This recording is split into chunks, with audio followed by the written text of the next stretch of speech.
Donald Trump's Georgia case is now in shambles, guys. And DA Fani Willis, she's pissed to say the least. What's going on, guys? I see a lot of you guys already in here on the live. That is what's up. What's up, Katalia, John Gardner, PP? What is going on? So it's very clear that this election interference case, it got derailed because Fani Willis and her former lead prosecutor, Nathan Wade, they basically decided to lie about their romantic relationship.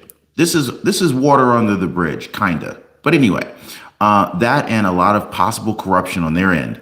But this brought about all sorts of questions that ended up leading to a lot of different odors. Some of these odors, Judge Scott McAfee had called out, odors of corruption being one of the key problems for this district attorney's office. Now, besides that, the judge in this case, Judge Scott McAfee, is also having a tough time with Fani Willis because she just keeps on disobeying his orders. She just runs all over this man. There's no respect in this courtroom, and there's no way that Donald Trump's attorneys or his legal team would have been able to get away with what Fani Willis has been able to get away with. Now, we know that Judge Scott McAfee, he has repeatedly told Fani Willis to stop using the race card. I mean, what do you guys think? Is this a racial thing or what is this? I don't think that this is a race issue with Fani Willis, but she's making it into a race issue. In fact, this is a practice that Fani Willis has clearly been incorporating into her campaign. But this also reminds me, both of these folks, they're up for re-election this year. Now, a lot of political analysts are now saying that this Donald Trump case could literally make or break them due to their political nature. But it might actually be looking a little bit worse for DA Fani Willis, as she's now being accused of doing the exact same thing that she's blaming on Donald Trump. Can you believe this? So Republican Representative Jim Jordan, he went so far as to say that these cases, they're merely here to influence the presidential elections. With Fani Willis, Jack Smith, Letitia James, Alvin Bragg, they're all conspiring to hinder Donald Trump's run for the White House. Now, before we get any further, all I ask is that you guys take a second, hit the like button for the video. I really appreciate you guys. Thank you so much for sharing these videos on with your friends and family. It really does help the channel out. And I just cannot thank you guys enough for your support. You guys are amazing. We got Bearfax in here. We got Zeke Sanchez in here. Awesome. Florida Mama Bear. All right. Awesome. Take a listen to what's going on right now with this subpoena that Jim Jordan is really pressing hard on for Fani Willis. And Ohio Congressman Jim Jordan and Fulton County DA Fani Willis have exchanged a lot of sharp letters over the past few months. Jordan is the chair of the House committee investigating Willis's prosecution of Donald Trump. Today, he flat out accused her of being part of a conspiracy to affect the upcoming presidential election. This just came out. Her case is the one that's politically motivated, and the American people can see it. That's Ohio Congressman Jim Jordan talking about his investigation into Fulton County District Attorney Fani Willis's prosecution of former President Donald Trump and others. Trump is charged with conspiracy, racketeering, and election interference. Jordan and Willis have exchanged a series of sharp letters back and forth, Jordan demanding Willis turn over documents and Willis accusing him of obstructing a Georgia criminal proceeding. Tuesday, Jordan took his fight one step further, accusing Willis of conspiring with federal prosecutor Jack Smith and Manhattan DA Alvin Bragg to help Trump lose the 2024 election. The real conspiracy, the real politics, is between Bragg, Smith, and Willis, all working together to impact the 2024 presidential race. And I think Americans have common sense. I think they can see it for what it is. That's what's going on here. Jordan offered no proof of any conspiracy. We showed the interview to Willis in her office. Afterwards, she declined an on-camera interview. But about Jordan's accusations, she did say on the record, quote, "This ain't even worth my time." And as far as his committee issuing subpoenas to both Willis and former special prosecutor Nathan Wade, Jordan says anything is possible. Everything's on the table. We haven't made those decisions yet, but we don't take any option off the table. Well, you heard it, guys. This is Jim Jordan. He's pressing hard, and this ain't good. This is bad news for Fani Willis, and she knows it. She knows it. Now, get this, guys. Former President Donald Trump, he pretty much has said the same thing, blaming these issues, blaming these prosecutors, these judges, as to why he's been limited with his presidential campaign. I think you guys are seeing it. I think we've got what's going on, Wingnut from Northern Ireland. This is the level of kangaroo courtism that we've been seeing, to the point where this is an embarrassment for the United States. This is a worldwide spectacle going on right now. We have viewers in here outside the country on a regular basis. We just had someone just comment from Ireland. Everyone is watching this charade take place here in the United States, outside of the United States. It's unbelievable. It's really an embarrassment. Anyway, so Donald Trump has been blaming the prosecutors. Trump has been blaming the judges as to why he's been limited with his presidential campaign. I think it's very obvious, right? And speaking of campaigns, get this, guys. Both DA Fani Willis and Judge Scott McAfee, they have both been on the campaign trail for some time now. So Judge Scott McAfee, on his end, he's going to be in a nonpartisan race. And Fani Willis, she will be going up against fellow Democratic DA, or soon to be DA, Christian Wise Smith. So this is who Fani Willis is competing against right now. She's trying to keep her DA position because she may be removed, because of not getting enough votes. But Fani Willis may also be removed due to disqualification as a result of the filings that Donald Trump and multiple co-defendants have filed against her.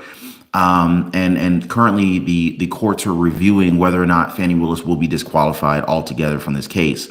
She may lose her district attorney position as a result of this upcoming election, but only time will tell on that. But the attorney says that there's a lot of worry about Christian Wise Smith joining the race against Fani Willis.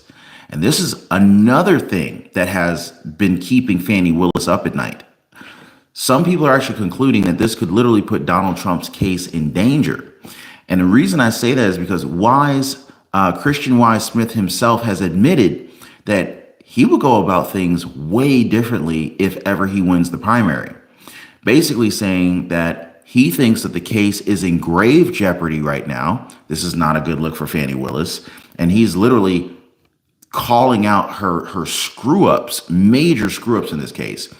He said that he's not dropping it, but if the case is there, when he gets there, they're going to go about things completely differently going forward. So this is big, guys. This is huge. And this means that Fani Willis is facing multiple challenges from multiple different fronts, not to mention the possibility that she's going to be ultimately disqualified from Donald Trump's election interference case, depending upon what the court ruling is. However, the decision still lies with the Georgia Court of Appeals, so I'm definitely going to keep you guys posted on that one. And much like the former president, President Biden, he's also waiting on some much needed good news. So the problem is that he didn't get the good news with the latest CPI numbers. It basically shows that the CPI increased, which is not a good thing. The CPI increased again by 0.3% in March. Now, on a 12-month basis, the CPI increased by a whopping 3.4%. This is inflation, guys. The inflation is still increasing. It's not supposed to be increasing right now. So this means that Bidenomics is costing us even more money whenever we go out and buy stuff that we need. Bidenomics is clearly, let me know, guys, is Bidenomics working for you? Maybe it's just, maybe I'm doing it wrong. Maybe I'm doing Bidenomics wrong, and that's why I'm not winning. But if Bidenomics is working for you, you let me know in the comments. Anyway, but we're still being told that, we can afford this kind of lifestyle, that the economy has never been better, and that Donald Trump has left our economy in shambles, and he, Biden is merely here piecing it back together. Do you guys agree with Joe Biden on that? I don't see the logic here. I'm failing to see the logic. Maybe y'all can help me out. And so what's really surprising is that, we're around halfway throughout the year right now, almost, and we have yet to see a pivot from the Federal Reserve. You remember we were supposed to see this pivot with the interest rates from Jerome Powell and the Federal Reserve. Where is it? Where's this pivot? Where's the interest rate cut, right? Now, if you guys remember, it was around late last year when we were told by Jerome Powell that it was likely that we would be seeing this rate cut within the first quarter of the year. Experts now believe that this is not even going to happen anytime soon with inflation as hot as it still is.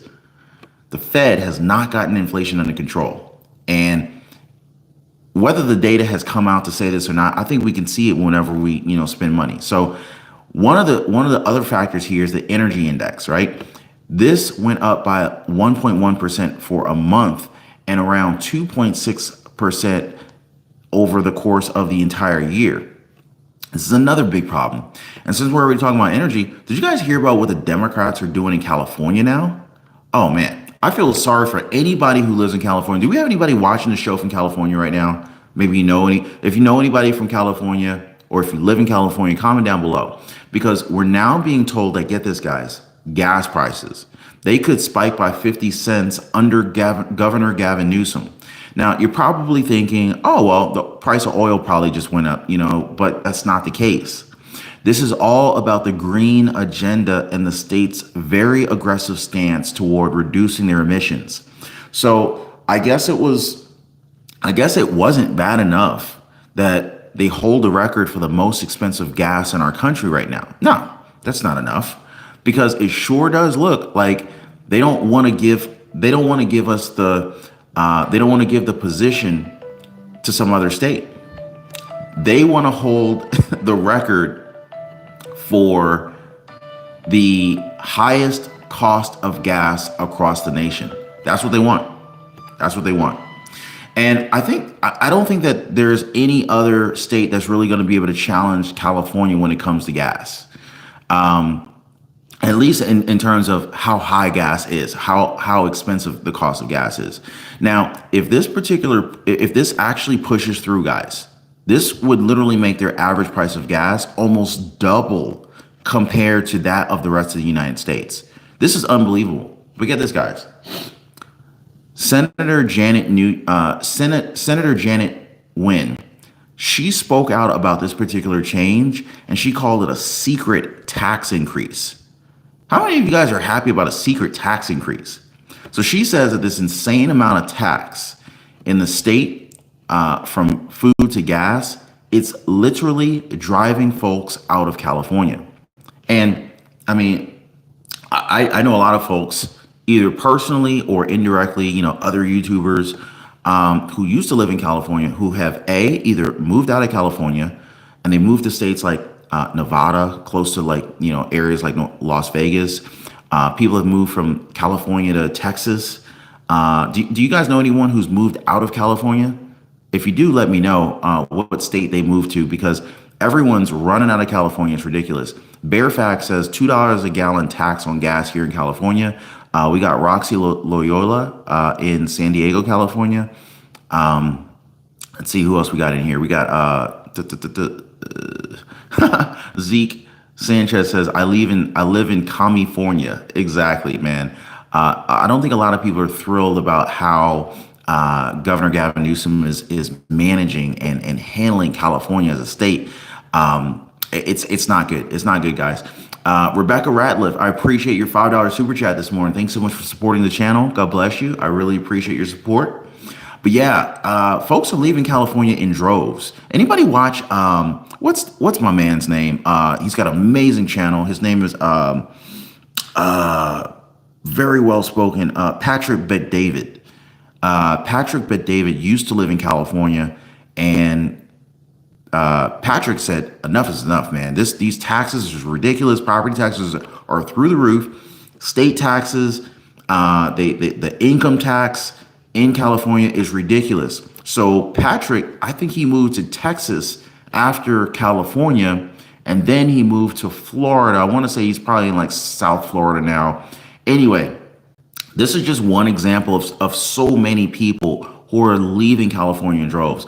And on that note, let's go ahead and close things up with how the Biden administration has been basically keeping our economy afloat, right? Or at least that's what they're trying to tell us.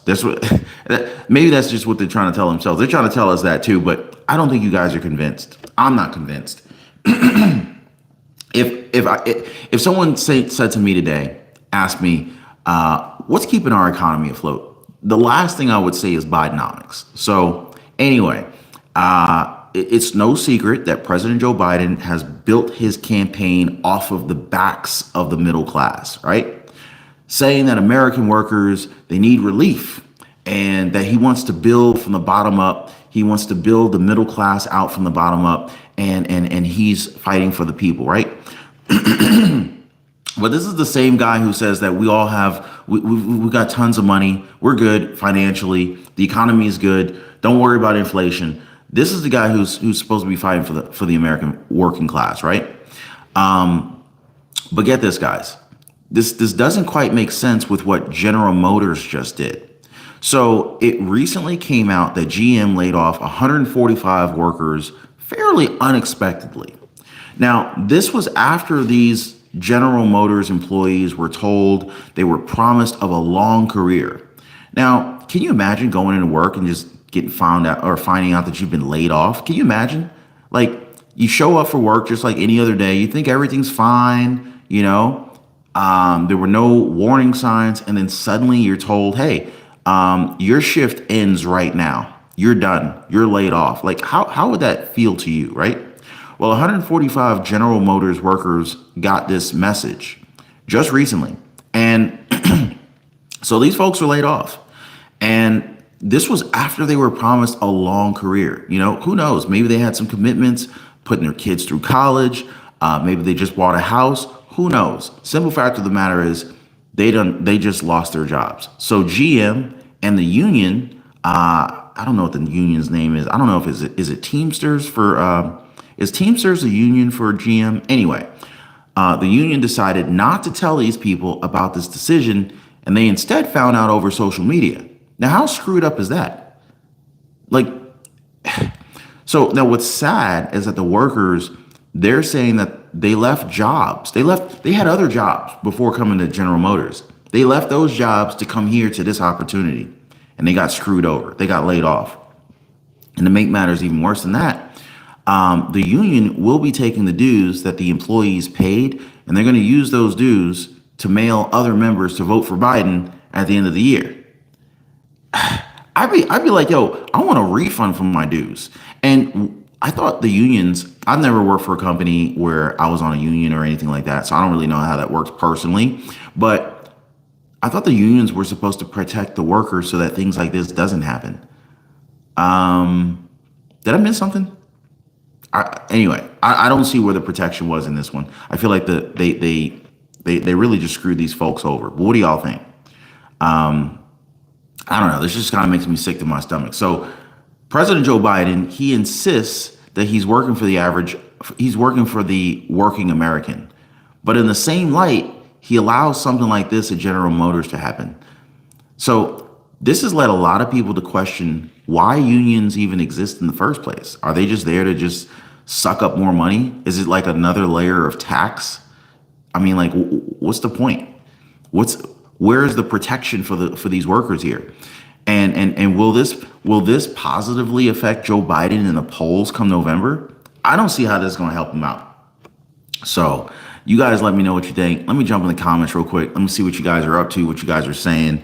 Catalia, thank you so much for always helping me out in the comments. You guys are amazing. You guys are amazing. So Stephen Collins says that the days of unions are over. What do you guys think? Are the days of unions over? I know like pensions are dead. I guess there's only a matter of time for the unions to have been, you know, eliminated or what's the term? Extinct for them to just be kind of wiped out over time, just like everything else. It's the evolution of the economy. It's the evolution of business.